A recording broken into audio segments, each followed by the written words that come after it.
Joe Haley, there's one thing I'll say for you. You've done a good job. You know how to handle men, and you know how to keep the line moving. Thanks, Mr. Brooks.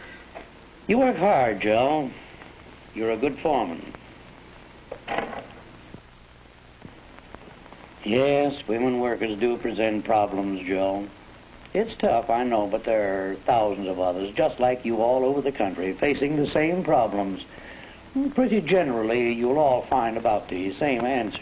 I know most of the answers as far as the men are concerned. Well, I think we can say that the broad principles involved in the supervision of men apply equally well in the case of women. That ain't what I learned about women. There are some new and different problems, Joe. I'll admit that.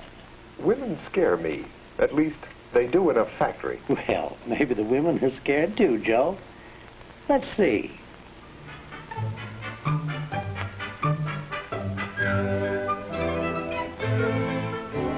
Most of them are working on their first industrial jobs, Joe. It's a totally unfamiliar world.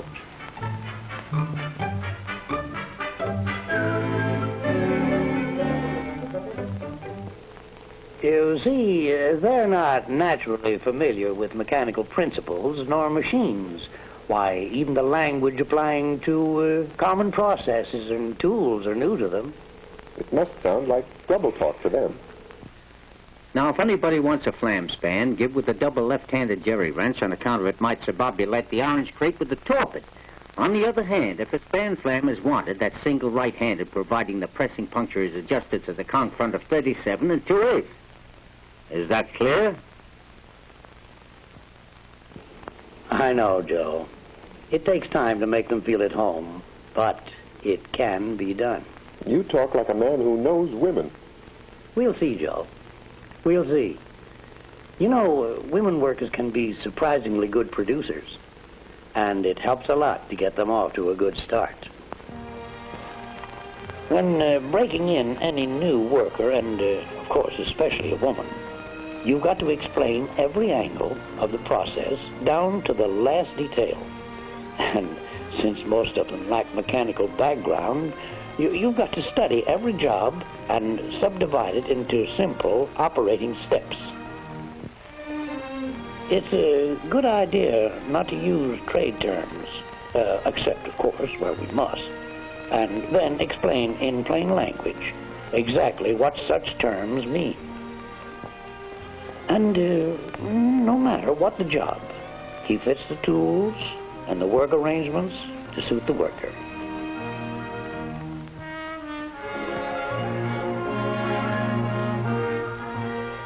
Women workers don't mind routine, repetitive work, and they're particularly good on work that requires high finger dexterity or an unusual sense of accuracy. The inspection foreman did a good job of breaking in those girls. He remembered that what's old stuff to you and me is brand new to them. And I was just thinking what a dub I'd be doing something that's old stuff to my wife, but new to me. Well, like baking a pie. How did it go today, Joe? Oh, all right. You troubled about something? No, everything went all right, Molly, but... You know, I had 7 requests for time off today. Well, I guess women don't realize what it means to stick on the job. Maybe they don't. How was your day? Oh, pretty quiet. I did the washing this morning and cleaned the house. And I took Junior to the dentist. Mm-hmm. And did the shopping. I put up 16 jars of jam this afternoon. Then I went to work on Junior's clothes. Joe, I'm sorry supper's late. Nice going, old lady.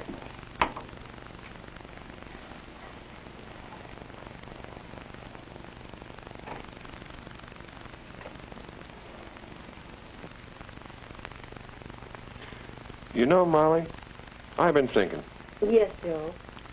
Maybe some of those women and girls coming into the plant, well, maybe they have home responsibilities, too. Could be. Maybe Maybe they really do need time off. Perhaps I could rearrange their work schedules for them. I'm sure they'd like that. So many of them have two jobs, Joe. One in the home, one in the plant. Gee, I'm glad I thought of that. Yes, dear. Good morning, Joe. Morning, Mr. Brooks. How go the ladies? Well, as a matter of fact, I was just jotting down a few points on that very subject from this manual of yours here.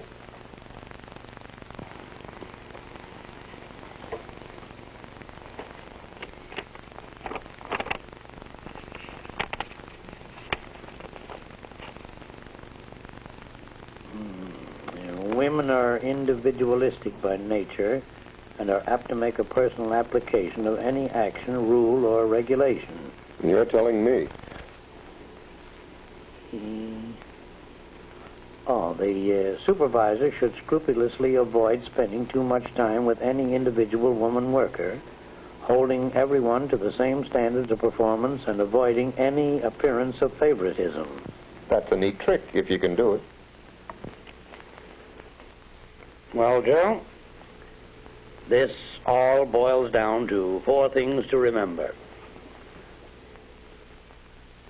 1, don't mix pleasure with business.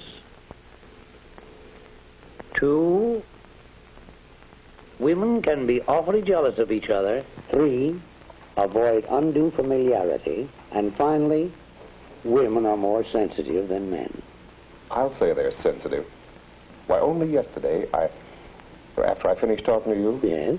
I saw a foreman take it right on the chin when he caught a girl working on her drill press without her safety cap on.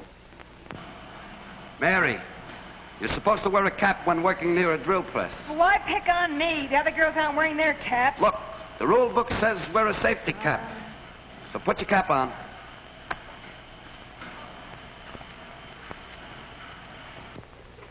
There. You see what I mean? They give you an argument, and a crazy one at that. Yes.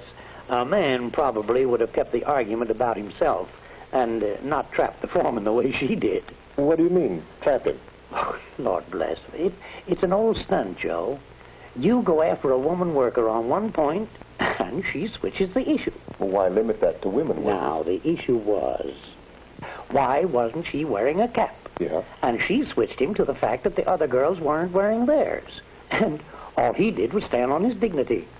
A bit stuffily, I might say. Now, if she had been a man, he wouldn't have laid down a safety rule so arbitrarily.